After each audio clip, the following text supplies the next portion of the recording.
యేసుక్రీస్తు ప్రభు గురించి ఈ గ్రంథం రెండు కోణాలను చూపిస్తోంది.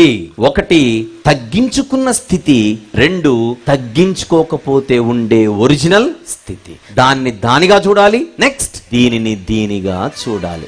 ఇది చూడ్డానికి మనకు పెద్ద తలకిందులు తపస్సు చేయాల్సిన అవసరం లేదు. కోర్టులో జడ్జి గారు నల్ల కోట్ వేసుకొని గంభీరంగా కూర్చున్నాడు. అందరు ఆయనను చూసి జడ్జి గారు అనే అంటారు, అయ్యగారు అనే అంటారు, సార్ అనే పిలుస్తారు. ఆయనకంటే ఒక ఇల్లు ఉంటుంది, ఇంట్లో ఒక పెరటి, ఆ పెరటిలో చెట్లు ఉన్నాయి. ఒక రోజు ఆయన తెల్ల బనియను తెల్ల పంచేసుకొని పైపు పట్టుకొని నీళ్లు పడుతున్నాడు అనుకోండి. కాసేపు చెట్లకు నీళ్లు పడుతున్నాడు. నీళ్లు పట్టే ఆయనను చూసి అయ్యగారు సార్ అని అంటామా, పేరు పెట్టి హాయ్ అంటామా చెప్పండి?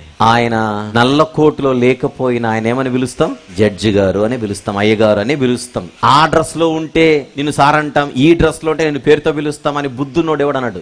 ఒక ముఖ్యమంత్రి ఒక పేదవాని ఇంటికి వచ్చి కింద కూర్చొని భోంచేస్తున్నాడు అనుకోండి. కాసేపు భోంచేస్తున్నాడు, మనం ఉన్నాం అక్కడ. ముఖ్యమంత్రి గారు అని పిలుస్తామా, సార్ అనే పిలుస్తామా?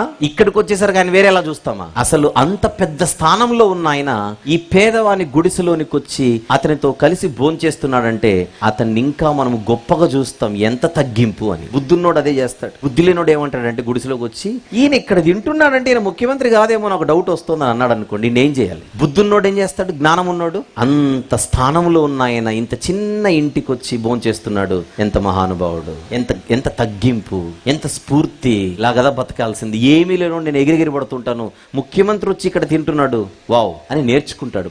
అజ్ఞానం ఏం చేస్తాడు? వచ్చి ఇదిగో పెద్ద ఆయన, నువ్వు ఇక్కడ కూర్చొని తింటున్నావు అంటే నాకు డౌట్ వస్తుంది నువ్వు ముఖ్యమంత్రి కాదేమో అని డైలాగులు విసురుతున్నాడు అనుకోండి. బుద్ధి లేని అజ్ఞానుల సంఘానికి అధ్యక్షుడు. ఇది మీకు అర్థమైతే ఈ రోజు యేసుక్రీస్తు ప్రభు గురించి కొందరు క్రైస్తవులుగా పిలువబడేవారు లేదా అవగాహన లేక మాట్లాడేవారు. ఆయన గురించి మాట్లాడే మాటలు, యేసుక్రీస్తు దేవుడైతే ఆకలి ఎందుకైంది, ఇక్కడ ఎందుకు పుట్టాడు, పొడిస్తే ఎందుకు చనిపోయాడు, మీకు ఇప్పటికి అర్థమైపోవాలి. అలా ప్రశ్నించేవారు యేసుక్రీస్తు ప్రభును బైబిల్ చదివేటప్పుడు రెండు కోణాలలో చూడలేకపోతున్నారు. బైబిల్ ఆయనను రెండు కోణాలలో చూపించింది.